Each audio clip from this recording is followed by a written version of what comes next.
به نام خدا. قصه خانه شماره 99.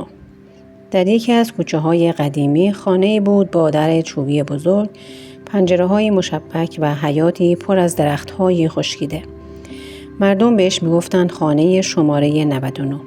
هیچ کس اونجا زندگی نمی‌کرد، اما شب‌ها صدای قدم، زمزمه و گاهی گریه کودک شنیده می‌شد.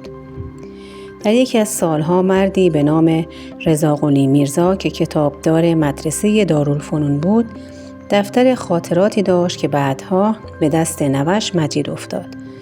مجید نوجوانی کنجکاو بود و وقتی خاطرات پدر بزرگش رو خوند فهمید رضاقلی یک شب وارد اون خونه شده بوده و از اونجا برگشته، اما دیگر هیچ وقت مثل سابق نبوده. در دفتر خاطرات رضاقلی میرزا نوشته شده بود: شب بود. صدای اذان از دور می آمد. من با فانوس وارد خانه شماره 99 شدم. در بسته شد. خود به خود بسته شد. حیاط تاریک بود، اما یک نور ضعیفی از اتاق در انتهای راهرو می اومد. رفتم جلو. در اتاق باز شد. یک زن نشسته بود با چهره‌ای پوشیده و داشت چیزی زمزمه می کرد. گفت: تو اومدی چون خاطرت اینجاست. پرسیدم: کدوم خاطره؟ گفت: اون شب که مادرت مرد تو تنها بودی.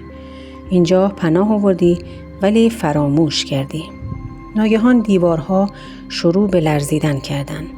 آینه‌ای روی دیوار ترک برداشت و توی آینه تصویر خودم نبود، یک کودک بود با چشمهای خیس که اسم منو زمزمه می کرد و می گفت: رضاقلی برگرد. از اون شب به بعد هر شب خواب اون اتاق رو می دیدم.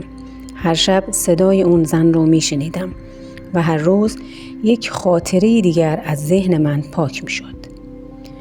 مجید تصمیم گرفت بعد از خواندن خاطرات پدر بزرگش وارد خانه شود و تصمیم گرفت رد پدر بزرگش رو دنبال کنه. یک شب با ضبط صوت و چراغ قوه وارد خانه شد. همه چیز مثل اون خاطرات بود. در ناگهان بسته شد. نوری ضعیف از انتهای اتاق.